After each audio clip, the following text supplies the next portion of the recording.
বক্তব্যের শুরুতে স্মরণ করছি বিশ্ববিধাতাকে চীনা সাফুল বাকলো গাছ সৃষ্টি করেছেন। আজকের যে বিষয় বাংলাদেশের গণমানুষের কাছে উপস্থাপনা করতে যাচ্ছি, আজকে আমরা পত্রপত্রিকা খুললেই দেখতে পাচ্ছি বাংলাদেশের নিত্য প্রয়োজন দ্রব্যের দাম বেড়ে গিয়েছে। আলু, পেঁয়াজ, রসুন, ডিম, যেটা সাধারণ মানুষের ক্রয় ক্ষমতার অনেক বাহিরে গিয়েছেন। চালের মূল্য, মাছের মূল্য, ডিমের মূল্য অত্যাধিক বেশি হয়ে গিয়েছেন। আমি সরকারের বাণিজ্য উপদেষ্টাকে বলবো যে আপনারা সতর্কতার সহিত বাজার মনিটরিং করেন।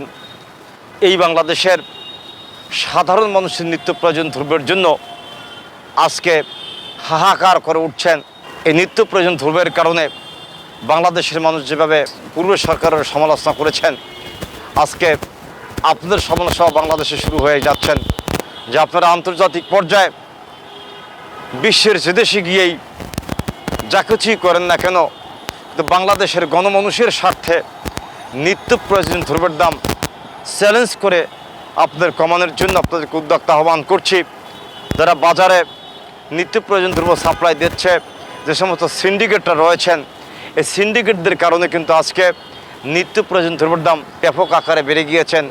চালের মূল্য বৃদ্ধি পেয়েছেন, ডালের মূল্য বৃদ্ধি পেয়েছেন, আলু, পেঁয়াজ, রসুন, ডিম, নিত্য প্রয়োজনীয় অনেক জিনিসই আজকে সাধারণ মানুষের ক্রয় ক্ষমতার বাইরে চলে গিয়েছেন।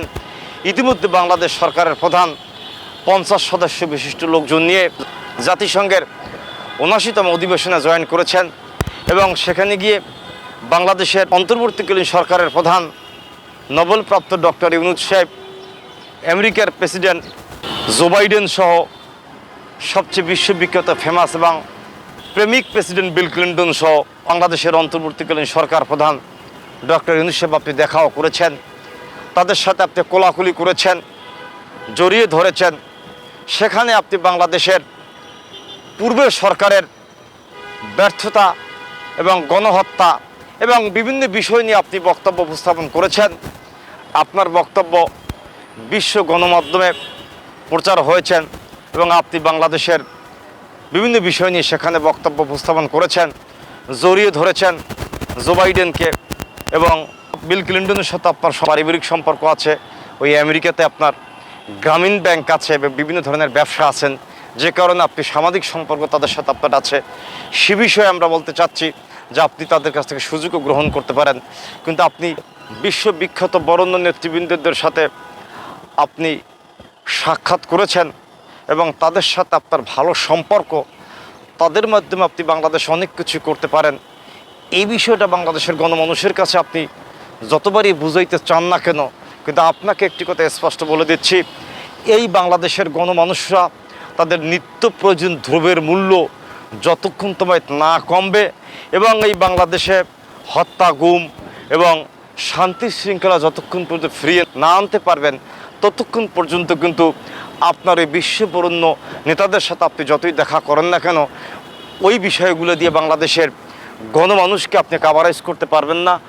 আমার আপনার কাছে বক্তব্যটা হলেন যে নিত্য প্রয়োজন দ্রব্যের মূল্য যেভাবে এখন বৃদ্ধি পেয়েছেন, আপনার বাণিজ্য উপদেষ্টার মাধ্যমে আপনি কন্ট্রোল করে এবং সিন্ডিকেটকে কন্ট্রোল করে নিত্য প্রয়োজন দ্রব্য মূল্য কমানোর পদক্ষেপ নেওয়ার জন্য আপনাকে উদ্যোক্তা আহ্বান করছি।